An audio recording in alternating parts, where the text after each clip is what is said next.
My name is Ben, and today I want to talk to you about 3D worlds. So, I want you to imagine something for a second.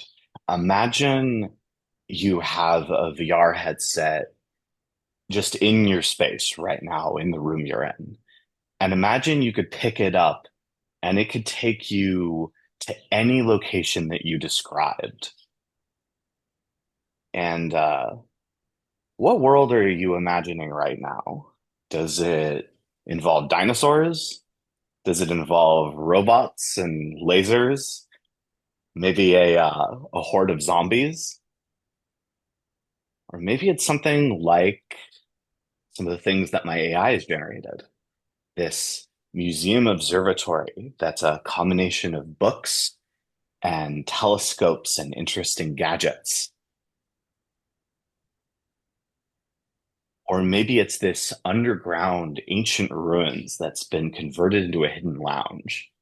I really like this one. This one was at this, the prompt sounds kind of odd because it's actually an AI generated prompt, but I really like what the AI did with this one, so I wanted to show it. It's got both the ancient ruins, so it's got these, they're dark, so they're hard to see, and they're also in the corners, but they're these mounds of rubble. And then it also has these towers with almost alien looking hieroglyphics on it. Then it also has lounge features, things like the shelves and the sofas. And I really liked this one, and I thought the lighting was also really cool. So I wanted to show it off.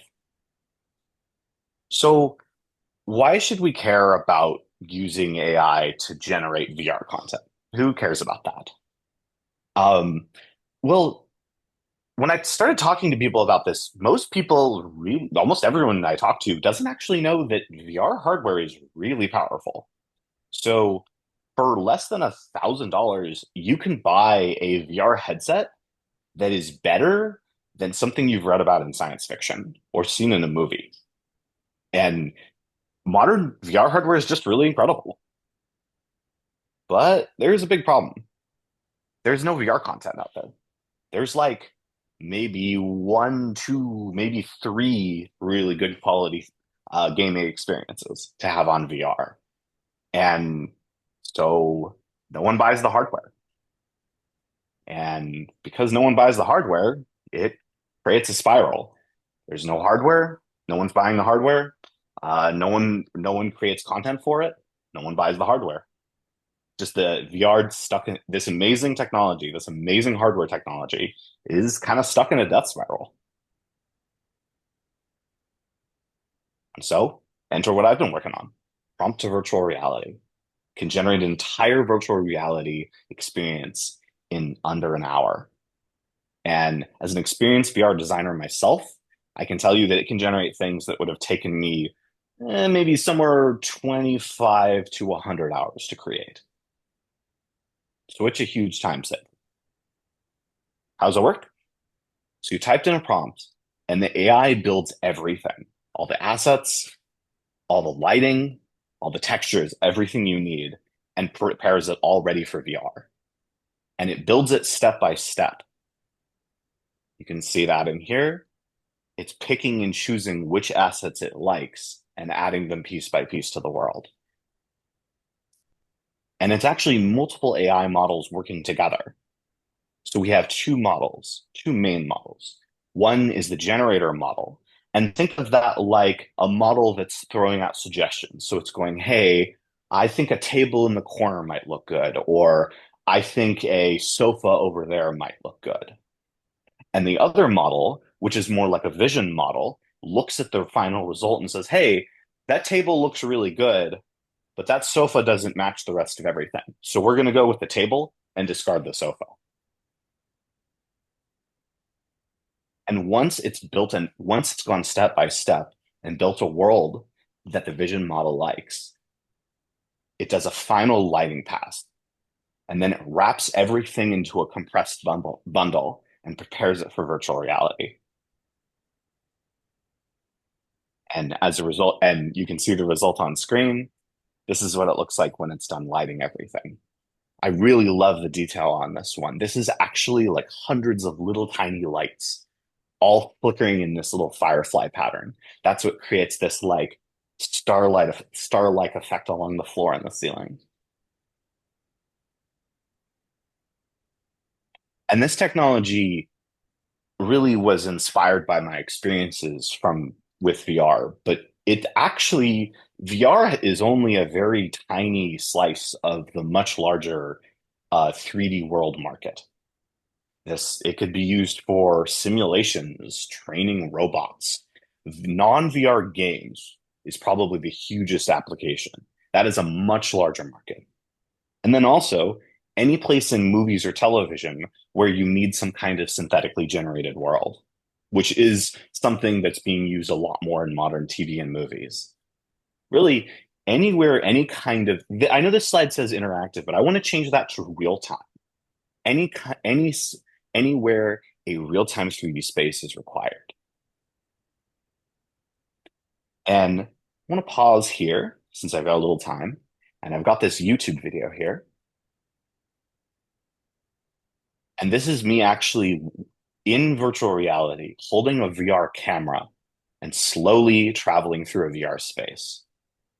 And there's much more impressive filming techniques you can do in VR, but I kept it really simple for this one because I didn't want to make everyone nauseous. And the prompt for this world is Dream Ballroom. So imagine putting on a VR headset and dancing in here. These gorgeous colors with soft ballroom music in the background.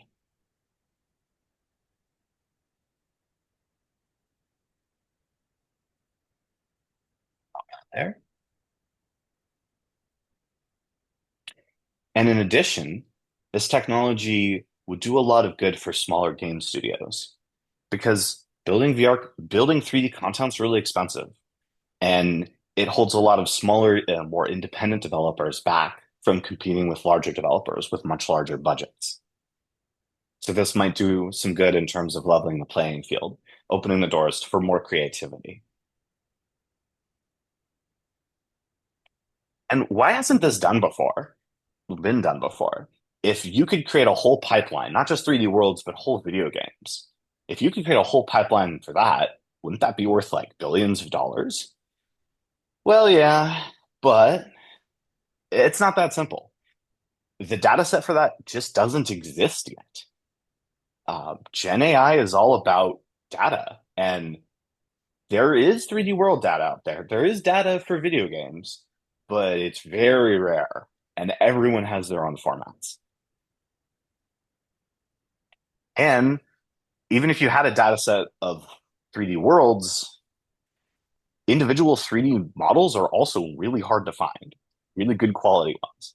There's large, messy open source repositories out there, but they're just a huge grab bag of mixed formats and standards and sizes and rotations.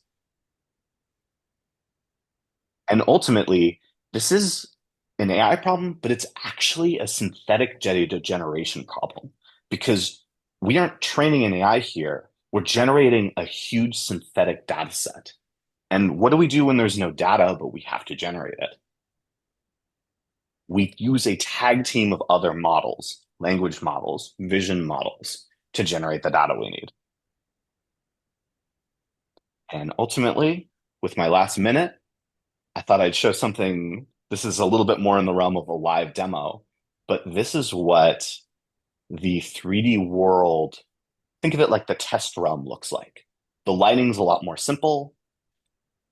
The shadows are a little simpler, but this is what my vision model sees. And what it does in this world is it rapidly places objects, iterates on them, and then does all this embedding math to see which one it likes best. And through this rapid iteration and experimental placing, this is how we generate this synthetic 3D world data. Oh, and the prompt for this was cozy bedroom. And fun fact, when I put this picture into ChatGPT, it said, "Wow, that looks like a really cozy bedroom." Completely unprompted.